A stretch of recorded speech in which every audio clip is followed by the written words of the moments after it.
Hello guys, কেমন আছেন? আশা করি সবাই ভালো আছেন। আমি টেকনিশিয়ান আজকে নতুন একটা ইউনিক ভিডিও নিয়ে এসেছি। আজকে দেখাবো আপনাকে যে কিভাবে একটা এসির কন্ট্যাক্ট সুইচ, দুটো এসির কন্ট্যাক্ট সুইচ কিভাবে পরিবর্তন করতে হয়।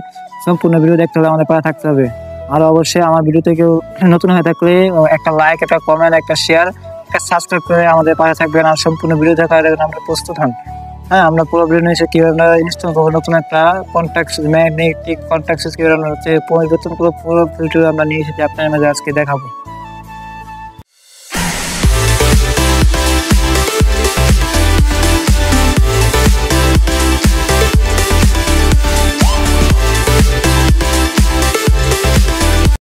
তো গাইস, চলে আসছে আমার মূল ভিডিওতে। এখন দেখতে পারবেন আমরা কিভাবে কন্ট্যাক্ট চেঞ্জ করি বা কাজ করি আমরা কিভাবে। প্রথমে দেখুন, এটা আমাদের এসিটা। হ্যাঁ, এসিটা আমরা দেখতেছি যে কিভাবে হচ্ছে উল্টা পাল্টা এম্পিয়ার দেখাচ্ছে, যেটা দেখাচ্ছে আমরা বুঝতে পারতাম না ম্যাগনেটিক কন্ট্যাক্টের সমস্যা না, অন্য কিছু অন্য কোনো প্রবলেম ছিল। আমরা যখন লাইন দিই তখন দেখা যায় আউটডোর একবার আউটডোর চলে, একবার ইনডোর চলে, আউটডোর চলে না, আউটডোর চলে, ইনডোর চলে না, ওইরকম সিস্টেম। মানে বোঝা যায় না যে আসলে ম্যাগনেটিক কয়েলের সমস্যা। প্রথমে আমরা যেটা করলাম যে দেখার জন্য, হ্যাঁ, আমরা প্রাথমিক চিকিৎসা নেওয়ার পরে ইনডোরটা খুললাম যে লাইনটা এক্ষেত্রে কোনো কাট করে কিনা ওটা দেখার জন্য আমরা প্রথমে যা করলাম, এখান থেকে লাইনটা প্রথমে চেক দিলাম যে আমাদের সার্কিটটা সম্পূর্ণ ঠিক আছে, এখান থেকে কোনো সমস্যা নাই, শর্ট সার্কিট হয় নাই বা কোনো সমস্যা নাই, এখানে কোনো প্রবলেম পাই নাই। তারপরে আমরা আবার পুনরায় সার্কিটটা বসিয়ে দিচ্ছি, কারণ এখানে তো কোনো সমস্যা নেই। তাহলে অবশ্যই আউটডোরে বা ওয়ারিং এর সমস্যা বা আউটডোরের সমস্যা। এখন আমরা এগুলা সার্কিটটা সুন্দরভাবে ফিটিং করে দিয়ে তারপর আমরা আউটডোরে চেক দেবো যে আউটডোরে কি ওয়ারিং এর সমস্যা না ম্যাগনেটিক কন্ট্যাক্টের সমস্যা, ওইটা দেখার জন্য আমরা আউটডোরে যাব। হ্যাঁ, দেখতেই পাচ্ছেন। এখন যেটা করতেছি, আউটডোরে আমরা প্রথমে যেটা করলাম যে আউটডোরে গেলাম, আউটডোরে যাওয়ার পর আমরা ম্যাগনেটিক কন্ট্যাক্টর দেখলাম, খুলে নিয়ে আসলাম, খুলে নিয়ে এসে নামিয়ে দেখলাম যে ম্যাগনেটিক কন্ট্যাক্টর ডাইরেক্ট হয়ে আছে। মানে সুইচ দিলেও চলে, না দিলেও চলে, মানে লাইন পায়ে থাকে সবসময়। তারপর আমরা পরিবর্তন করে নতুন একটা কন্ট্যাক্ট নিয়ে ইনস্টল করার জন্য নতুন একটা কন্ট্যাক্ট নিয়ে আসলাম। হ্যাঁ, আমাদের সাথে দেখুন অনেক সময় ভালো একটা কন্ট্যাক্ট ব্র্যান্ডের একটা কন্ট্যাক্ট লাগাচ্ছি, তার জন্য আমরা নতুন একটা কন্ট্যাক্ট নিয়ে এলাম।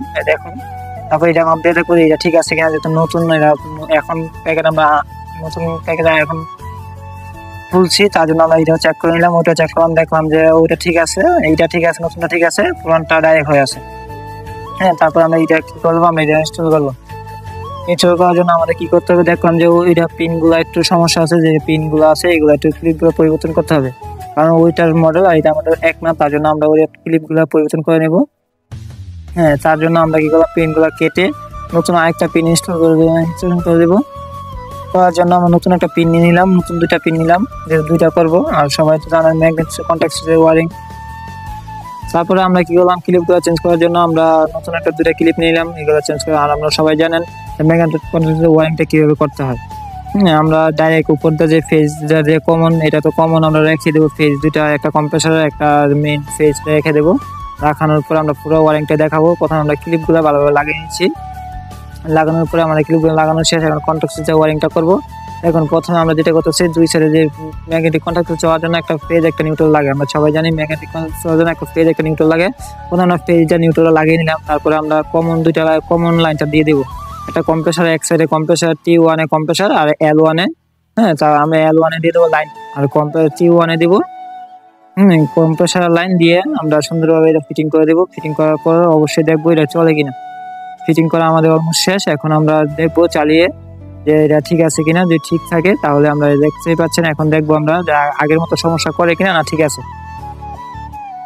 হ্যাঁ, লাইন দিলাম, তারপরে আমরা লাইন দেওয়ার পরে দেখলাম যে চলতেছে এসি, এখন আগের মতো সমস্যা করতেছে না।